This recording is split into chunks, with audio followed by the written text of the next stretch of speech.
નર્મદા જિલ્લામાં વરસાદી વાવાઝોડા વચ્ચે 108ની ટીમે 75 વર્ષીય દાદી માટે જીવનદૂત બનીને જીવ બચાવ્યો। રસ્તા પર મોટા પથ્થરો, કાદવ અને વહેતા નાળાને પાર કરીને સર્પદંશથી પીડિત વૃદ્ધાને સમયસર સારવાર અપાવીને તેમને નવું જીવન અપાવ્યું છે।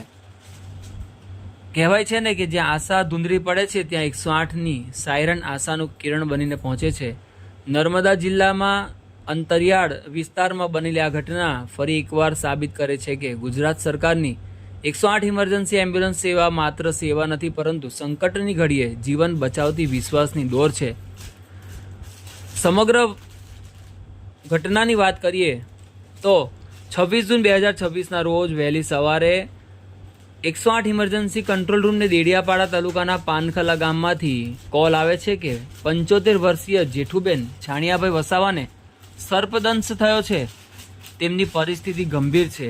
કોલ મળતા જ મોજદા સ્થિત 108 એમ્બ્યુલન્સના ઇમરજન્સી મેડિકલ ટેકનિશિયન સુનિલભાઈ રાઠવા અને પાયલોટ મેહુલભાઈ વસાવા વિલંબ કર્યા વગર ઘટના સ્થળે નીકળી પડ્યા, પરંતુ કુદરતે તેમની હિંમતની કસોટી લઈ લીધી। સતત વરસતા વરસાદને કારણે રસ્તા પર મોટા પથ્થરો, ધરાશયી થયેલા વૃક્ષો અને કાદવના થર જામી ગયા।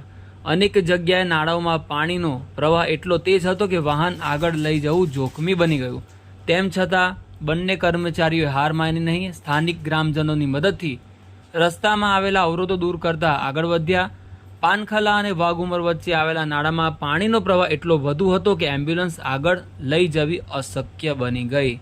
આ દરમિયાન દર્દીના પરિવારજનો વૃદ્ધા જેઠુબેનને જોડીમાં સામેથી લઈને આવી રહ્યા હતા। 108ની ટીમે તરત જ તેમની મદદ કરી વૃદ્ધાને સુરક્ષિત રીતે એમ્બ્યુલન્સ સુધી પહોંચાડી પ્રાથમિક સારવાર આપીને ઝડપથી મોજદા આરોગ્ય કેન્દ્ર ખાતે પહોંચાડ્યા। મોજદા હોસ્પિટલમાં તબીબોએ તાત્કાલિક સારવાર આપીને દર્દીને વધુ સારવાર માટે સિવિલ હોસ્પિટલ રાજપીપળા રિફર કરવામાં આવ્યા। હાલ તેમની તબિયત સુધારા પર છે, પરંતુ આ કપરી પરિસ્થિતિમાં જે 108 એમ્બ્યુલન્સના પાયલોટ અને સુનિલભાઈ રાઠવા ટેકનિશિયને જે કામગીરી કરી છે તે સરાહનીય છે।